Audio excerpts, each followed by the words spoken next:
유명한 롤로 메이라고 하는 교수님은 The Discovery of Being이라고 하는 그의 명저에서 인간의 삶을, 인간은 언제나 세 가지 세상에 살고 있다, 그렇게 말합니다. 첫 번째 우리가 살고 있는 세상은 움벨트라고 합니다. 환경세계입니다. 우리가 늘 신경을 쓰고 있는 환경, 사실 우리가 환경의 산물이냐 아니면 내가 환경을 지배하느냐 하는 문제입니다. 환경 문제는 정말 요새 와서는 아주 세계적인 문제가 됐습니다. 환경이 좋아야 사람이 복될 수 있겠다, 뭐 그런 생각들을 많이 합니다. 그러나 문제는 환경에 어떻게 적응하느냐 하는 것입니다. 자연 법칙에 순응하고 욕구와 충동을 억제하면서 환경을 어떻게 잘 적응해 나갈 수 있느냐, 환경과 바른 관계를 맺고 순응해 살 수 있는가. 요새 보면 환경적 사건에 역행하면서 오히려 자기 몸을, 자기 마음을, 자기 생명까지도 해치는 그런 사람들을 많이 봅니다. 먹어서는 안 될 줄 알면서도 먹고, 자야 될 줄 알면서 자지 않고, 이렇게 되면 안 된다는 거 뻔히 알면서 죽을 짓만 합니다. 아주 못된 짓만 골라서 합니다. 그리고 복받기를 바랍니다. 그리고 건강하기를 바랍니다. 그거는 근본적으로 잘못된 것이죠. 환경세계에서 낙오자가 됩니다. 두 번째는 밑벨트입니다. 공동세계입니다. 인간관계 속에 삽니다. 태어날 때부터 우리는 부모와의 관계를 맺고 있습니다. 이 관계에서 떠난 사람은 아무도 없습니다. 이 부득불 많은 관계 속에서 삽니다. 바른 관계, 화목된 관계, 특별히 존경스러운 관계를 유지해야 됩니다.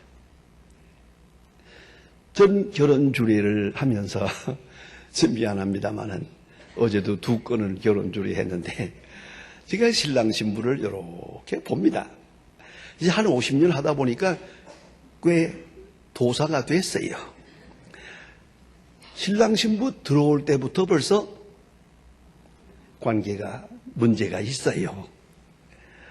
벌써 눈짓하는 거나 손짓하는 거가 벌써 부부싸움을 하더라니까요. 그 결혼 주례하는 그 시간에 벌써 이상한 신경이 왔다 갔다 해요. 그래서 내가 볼 때 이걸 어떻게 하면 좋은가. 그 원인을 생각해 보았어요. 원인은 간단해요. 사랑은 있는데 존경이 없어요. 요새 어느 유명한 영화 배우가 결혼을 했다는데 그렇게 한마디 한 것이 마음에 들어요. 나는 그 사람에 대해서 사랑 이상의 것을 가지고 있습니다. 마음에 들어요. 누군지 아시죠? 그럼 그것도 모르면 안 되지. 그런데 보세요. 사랑 이상, 그것이 있어야 되는 게예요. 사랑만 가지고는 안 돼요. 사랑 이상의 그런 관계, 바로 레스펙트입니다. 존경하는 거예요. 이 존경이 있고야 비로소 복된 삶이 되기도 하고 또 건강하기도 할 수 있겠죠. 건강한 관계가 되겠어요. 그 다음에가 아이젠벨트입니다. 이건 자아세계입니다. 자기 자신의 세계. 인간은 자기 성찰적 존재입니다. 남이 뭐라고 하든 나는 납니다. 내 양심, 내 이성, 내 판단은 납니다. 나 자신입니다. 누구도 위로하지 못합니다. 다른 어떤 것으로부터 위로받으리라고 생각하지 마세요. 환경이 바뀐다고 달라지지 않습니다. 주위에서 많은 사람이 당신을 존경합니다라고 한다고 해서 내 마음이 편해질 수 없습니다. 나는 납니다. 나 자신의 성찰은 나 자신의 내면 세계에 있습니다. 자아와의 바른 관계 아주 중요합니다. 그런데 종교개혁자 칼빈은 이렇게 말합니다. 그의 기독교 강의에서 말합니다. 하나님에 대한 지식이 없이는 자기 자신에 대한 지식이 없다. 다시 말하면 하나님을 알기까지는 내가 나를 알지 못한다. 그런 말씀입니다. 오늘 본문으로 돌아가서 다시 한번 생각해 보면 이런 말씀입니다. 사람의 가치는 그의 신앙 고백 안에 있습니다. 내가 이름을 꼭 대고 싶지만은 그의 명예를 위해서 제가 이름을 대지 않습니다. 세계적으로 유명한 진화론자가 있습니다. 한평생 진화론을 주장했고 진화론에 대한 책을 많이 썼습니다. 제가 그 책을 볼 때마다 좀 화가 나고 그랬어요. 아무튼 그런 양반이 나이 70이 될 때 가서 확 돌아갔어요. 예수를 믿었어요. 하나님을 믿고 새 사람이 되었습니다. 제가 그 단지에서 그 글을 볼 때 무슨 생각을 했는가 하니 좀 진작 글을 끄지. 그동안에 써놓은 못된 책은 다 어떻게 할 건가? 얼마나 많은 사람을 타락시켰는데 이제서야 회개하다니 그 마음이 좀 그렇더라고요. 옆에 있으면 한 대 쥐어받고 싶더라고요. 그런데 사람이 왜 그렇게 못됐나 싶어요. 이제서 회개하고 하는 소리가 뭔지 아세요? 그동안에는 진화론을 주장하고 나니까 인간의 근본이 뭐냐? 동물이다. 동물의 근본이 유인원이다. 원숭이다. 그 다음에 또 어디가 아미바다. 단세포 동물이다. 뭐 이렇게 주장을 해나가다가 그때의 진화론을 한참 주장할 때는 동물원에 가서 원숭이를 보면은 네가 내 할아버지냐? 그 동물원을 한 바퀴 손자들하고 돌 때 영 기분이 좋지 않았대요. 이제 하나님을 믿고 나는 하나님의 자녀다 하고 보니까 동물 보는 눈이 달라졌어요. 여러분 그걸 아셔야 됩니다. 내 신앙 고백만큼의 인간을 사는 겁니다. 이건 꼭 중요한 겁니다. 하나님이 무엇입니까? 하나님의 형상이요. 하나님을 믿을 때, 하나님을 알 때 나는 하나님의 자녀요. 하나님의 형상으로 창조된 소중한 인간이란 말이에요. 특별히 오늘 본 말씀으로 돌아가 보면 좀 더 깊은 말씀입니다. 예수님 말씀합니다. 너희는 나를 누구라 하느냐? 예수님을 누구라 하느냐에 따라서 나의 존재가 결정이 됩니다. 예수가 메시아가 되면 나는 그의 백성이 되고요. 메시아가 만왕의 왕이 되면 그 순간, 그렇게 고백되는 순간에 나는 영광된 존재가 됩니다.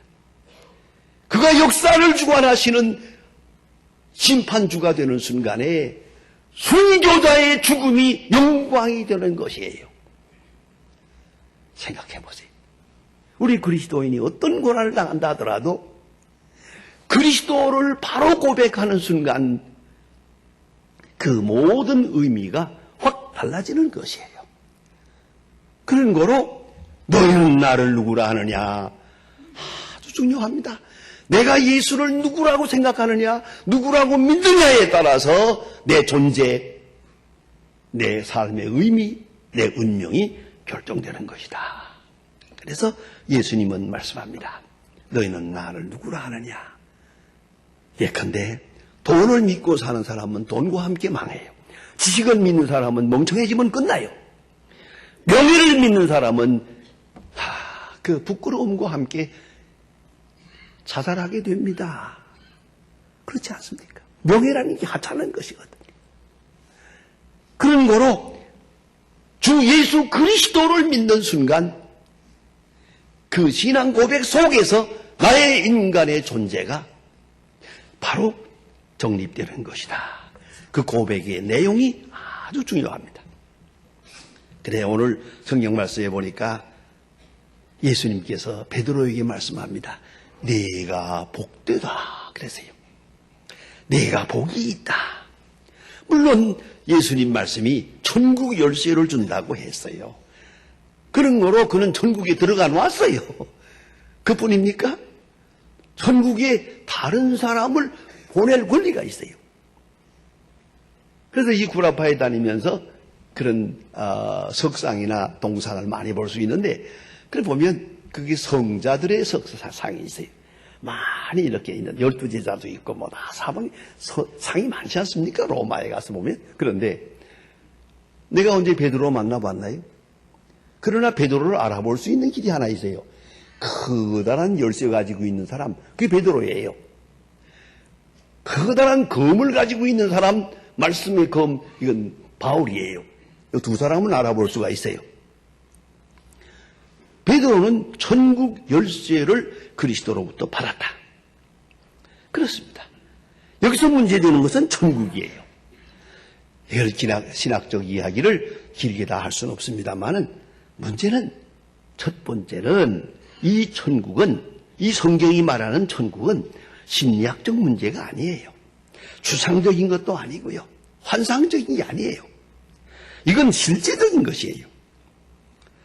두 번째는 이 천국이라는 것은 누가 천국을 건설한다는 얘기가 아니에요. 뭐 천국을 이룬다, 천국을 세우자, 천국을 확장한다, 다 거짓말이에요. 성경이 말하는 것은 천국은 임한다예요. 하나님의 나라가 임하는 것이지 우리가 천국을 건설하는 게 아니에요. 뭐 어떻게 뭐 구제 좀 하고 뭐 사랑을 베풀고 서로 용서하고 그러면 여기 무슨 천국이 이루어지는 줄 착각하는데, 그건 천국이 아니에요. 천국은 하늘로부터 임하는 것이다. 이것이 이 성경의 핵심이고, 또 세 번째는 천국에 들어가는 자격은 도덕적 문제가 아니다. 뭐 깨끗하게 살고 진실하게 살고, 성경은 그렇게 말하지 않아요. 오직 예수를 믿으면 구원을 받아요. 그래서 드라마틱한 얘기가, 십자가 지는 순간 바로 옆에 있던 강도가 나라에 마실 때 저를 기어가소서, 그래 내가 오늘 나와 함께 낙원에 있으리라, 숨 넘어가기 직전에 딱 한마디로 그가 천국에 들어갑니다. 그러므로 도덕적 인생을 묻지 않습니다. 천국은 오직 예수와의 관계요, 예수를 믿음으로 그 천국에 들어가는 것이다 하는 말씀이에요. 그런데 오늘 예수님 말씀합니다. 베드로에게 너는 복되다, 너는 천국에 들어갈 것이다, 네가 많은 사람을 천국으로 인도할 것이다, 그런 거로 천국 열쇠를 주노라 말씀하십니다. 그러나 잊지 마세요. 바로 말씀하십니다. 십자가를 져야 하겠다고, 그리고 순교하겠다고요. 이 과정이 있습니다. 베드로는 복됩니다. 그래도 베드로는 복됩니다. 왜요? 부름받았기 때문이에요. 그는 갈릴리의 어부였어요. 물고기 잡는 사람이요, 물고기 잡다가 일생을 마칠 사람이요. 그런데 예수님께서 갈릴리에 나타나서 나를 따르라, 구물을 내버리고 예수님을 따라서 예수의 제자가 되세요. 부름을 받았다. 주님의 부름을 받았다. 나의 자격과는 관계없이 주님의 콜링, 소명을 받았다는 거, 이게 복이에요. 오늘도 주의 부름을 받았다는 사실을 잊어서는 안 돼요. 두 번째는 그 거룩한 역사에 동참했습니다. 여러분, 뭐 구경거리가 많다고는 하지만은 그런 생각이 들지 않으세요? 예수님께서 하시는 그 굉장한 일들을 한번 따라다니면서 구경했으면 얼마나 좋을까? 안 그래요? 그 귀신 들린 사람 나가라 할 때 깨끗해지고, 아니 장님의 눈을 뜨게 하고, 죽은 나사로를 나와라 할 때 무덤에서 걸어 나오는 모습을 한번 보고 싶지 않아요? 그 자리에 내가 있었다면 얼마나 좋겠어요? 얼마나 희한하겠어요? 베드로는 예수님의 3년의 그 전도 생활, 그 공생활을 다 경험하고 보고 함께하고 동참하고 그 복이에요. 사실 그렇지 않습니까? 누구와 함께 한다. 그리고 그와 함께 얼마간 지냈다는 거. 이게 얼마나 중요합니까? 예? 얼마나 굉장합니까? 나는 무슨 얘기지만 제가 군대에 있을 때 제가 좀 뭘 좀 잘못했어요. 그래서 영창에 들어갔었어요. 깜깜한 영창에 들어가서 밤을 속상하더라고요. 여기 밤에 좀 이제 굴쩍 울었던 것 같아요. 그런데 깜깜한 데서 누가 말하기를 그럴 것 없어. 인생이란 그런 거야. 그러더라고요. 깜깜한 데서. 그 사람도 지금 기합받고 여기 잡혀왔더라고요. 깜깜한 데서 얼굴도 못 보고 둘이서 이렇게 주고받는 이야기가 있었어요. 그 다음에 그분이 나이 많아서 목사님이 됐습니다만은 고희진 목사님이라. 그런데 잠깐이요. 불과 5분밖에 안 되는 거지만은 그 자리에 함께 있었다는 것. 그 자리에서 주고받은 이야기는 일생 잊을 수가 없어요. 여러분, 예수님의 생애에 동참했다. 예수님의 십자가를 쳐다보았다. 예수님의 부활을 만나보았다. 얼마나 굉장한 겁니까? 이 자체만 가지고 얼마나 복된 것입니까? 그래서 베드로는 복된 사람이에요. 그러나 사실은 가장 중요한 것은 예수님과 함께 하면서 예수님을 알아가고 있었다는 것이에요. 몇 사람이나 병 고쳤나, 어떤 사람이 병을 고쳤나, 어떤 기적이 나타났나, 이런 얘기가 아니고 이 모든 사건을 통해서 예수님이 누군가, 이분이 누군가 알기 시작을 했어요. 그래서 이적의 사람이요, 능력의 사람이요, 메시아요. 자, 오늘 성경 말씀대로 주는 그리스도십니다. 하나님의 아들입니다. 여기까지 도달했어요. 알게 됐어요. 그리스도를 알아간다는 것, 그리스도를 배워간다는 것, 그리스도를 점점 더 분명하게 알 수 있었다는 것, 이것이 복이에요. 여러분 예수를 오래 믿으면서 생각해 보세요. 어디까지 알고 계십니까? 주님을 좀 더 가까이, 좀 더 온전하게, 좀 더 순수하게 그리스도를 깨닫게 되죠. 그 깨달아가는 것 자체가 큰 복이 아니겠습니까? 그런데 주는 그리스도시요 살아계신 하나님의 아들입니다라고 고백했을 때 예수님께서 참 이상한 말씀을 하세요. 베드로야, 너 3년 동안 따라다니더니 많이 배웠구나. 뭐 그럴 것 같은데 이렇게 인정 점수를 주지 않고 예수님은 그렇게 말씀하지 않았어요. 네가 안 것이 아니고 네 혈육이 안 것, 인간으로서의 네가 안 것이 아니라 하늘 아버지께서 네게 알게 하셨느니라. 그래서 복이 있다고 하십니다. 여러분, 이 얼마나 중요한 말씀입니까? 가장 복된 사람은 누굽니까? 그리스도를 아는 거예요. 그리스도를 알게 해주시는 거예요. 여러분, 지금 이 시간에 하나님의 말씀을 듣고 있지만은 이 가운데도 이렇게 듣는 사람, 저렇게 듣는 사람 다 있어요. 그러나 성령이 임할 때 이 시간, 이 말씀은 내게 주시는 말씀이요. 하나님이 내게 주시는 말씀이고, 그래서 신앙과 그리스도가 확실해져요. 알게 될 때 복된 사람이요. 전 그런 생각합니다. 설교 들으면서 하나님의 음성을 들을 수 있는 사람이 제일 행복한 사람이라고. 어떤 사람은 그런 고백도 해요. 교회에 나와서 이 올겐 소리만 듣는 순간에 벌써 주님의 음성이 들린대요. 마음이 평안해진대요. 그 복된 사람이에요. 어느 때 어디서 기도를 해도 주님이 곧 응답하시는 걸 느껴요. 그 사람은 복된 사람이에요. 하나님께서 알게 하셨고 믿게 하셨어요. 그런 거로 베드로는 복된 사람이에요. 내가 믿는 것이 아닙니다. 그가 나를 믿게 하신 것입니다. 클래식 음악을 제가 좋아하는 이유가 있습니다. 그 클래식 음악은 대부분 다 기독교인들이 작곡을 했어요. 작곡가들이 대부분 그리스도인들인데 아마 그 중에도 제일 훌륭한 기독교인을 꼽으라면 하이든을 말하게 될 것입니다. 그는 100개가 넘는 심포니를 작곡했고 80개가 넘는 소나타를 그리고 위대한 오라토리오를 2개 작곡한 사람으로 알려져 있습니다. 천지창조를 작곡했죠. 그는 이렇게 말합니다. 한번 자세히 들어보세요. 나는 작곡할 때면 음악을 생각하기보다 하나님을 생각합니다. 그리하면 내 마음 가운데 기쁨이 솟아오릅니다. 그러면 내 머릿속에 음표가 춤을 춥니다.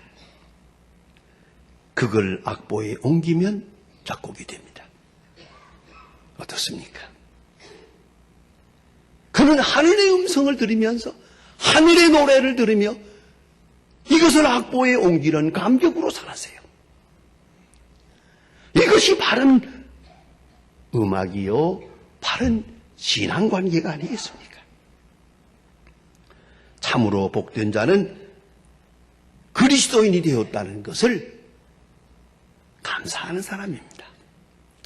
우스운 얘기입니다만 제가 목회할 때 잠실에서 어느 구역 예배를 보는데 내가 구역 예배에 참석을 잘 안 하지만은 세 구역이 모여서 보이는데 꼭 오셔야 한다고 그래서 강요해서 제가 구역 예배에 참석했던 일이 있습니다. 가서 희한한 얘기를 들었습니다. 왜 그랬는고 하니 그 전주일날 세례를 주었는데 그때 세례받은 사람이 세례받은 것을 감사해서 잔치를 한 것이에요. 초대해가지고. 그럼 어떤 관계냐 하면 바로 그 옆집에 살던 사람이 이 집은 교인집인데 한 집은 교인이고 한 집은 믿지 않는 사람인데 그 양반이 술을 먹고 들어와서 늘 마누라를 때리는 버릇이 있었어요. 그날도 잔뜩 술 먹고 들어와서 마누라를 패는데 이 마누라가 도망을 해서 옆집으로 들어가 버렸어요.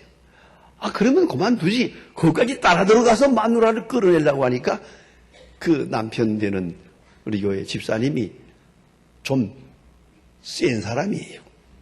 떡 가서 손을 붙들고 여보세요. 그 마누라가 도망갔으면 모른 척하지. 뭐 도망간까지 따라다니나. 사내 자식 지금 못 나기도 했네. 꽉 잡았어요. 그러니까 그 사람이 선생님 죄송합니다. 이 정신 차리고 나 어떻게 하면 좋겠습니까? 뭘 어떻게 다음 주일날 나와 같이 교회 나가야지. 그래서 교회 나갔어요. 그래가지고 예수를 믿고 그리고 그가 이 세례를 받은 거예요. 그분 간증에 의하면 내가 직장 생활할 때도 예수 믿는 친구가 많았대요. 그러나 나보고 예수 믿으라는 사람 하나도 없었대요. 내가 복된 것은 어떻게 예수 믿는 집 옆에 이사 왔냐는 거예요. 그게 복된 거예요. 그리고 그 마누라가 왜 그리 도망갔냐 이거예요. 그게 또 복된 거예요. 이 일련의 사건이 바로 내가 복이 있다는 거예요. 그래서 잔치를 하는 걸 보고 너무나 재미있게 생각을 했어요. 여러분, 하나님의 말씀이 함께하고 하나님의 영이 함께합니다. 이것이 자아실현의 최고의 가치입니다. 오늘도 복된 사람, 바로 주의 영이 함께하고 말씀이 함께해서 그리스도를 알게 하고 그리스도를 고백해 하십니다. 예수님 말씀합니다. 시몬아, 네가 복되다. 오늘 말씀합니다. 여러분을 향해서 네가 복되다. 이 복을 바로 깨닫고 감사하게 될 때 여러분은 세상을 이기는 하나님의 사람이 될 것입니다. 기도하십시다. 하나님 아버지, 오늘 아침에도 성령에 이끌리어 주님 앞에 나왔고 주의 말씀을 듣고 주의 말씀에 응답하며 새롭게 신앙을 고백할 수 있는 주의 자녀로 살게 하심을 감사합니다. 원하오니 우리의 신앙 고백을 주장하사 온전케 하시고 항상 새롭게 주가 내 주가 되시며 그리스도가 내 왕이 되심을 고백하면서 그 사랑을 확증하며 사는 하나님의 사람들 되게 하여 주시옵소서. 예수님의 이름으로 기도합니다. 아멘.